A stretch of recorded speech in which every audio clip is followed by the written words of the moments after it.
কারা কারা আছো পাহাড়ে বনফেয়ার করেছো এবং অভিজ্ঞতা আছে?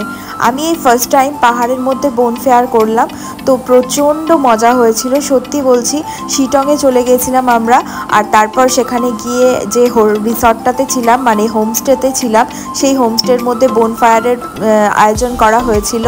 এবং প্রত্যেকটা মানুষ যতগুলো হোমস্টেতে ছিল সবাই কাপলস ছিল, আর এরকম বনফেয়ারের মধ্যে সবাই নাচছিল, ডান্স করছিল। তো আমি একটু সেই জন্য ডান্স করছিলাম, এতটাই ভালো লাগছিল।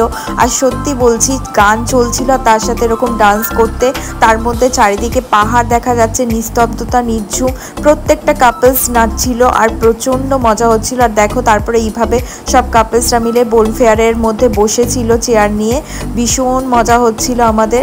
আর সত্যি বলছি, এরকম অভিজ্ঞতা আমাদের মধ্যে অমলিন হয়ে থাকবে। এতটাই আনন্দ হয়েছে ওখানে গিয়ে, এতটাই মজা হয়েছে। তোমরা যারা যাওনি অবশ্যই একবার বনফেয়ার করে এসো। আর তারপর দেখো দোলনার মধ্যে দুলছিলাম, আর এখানে দেখো গানের ব্যবস্থা করেছিল।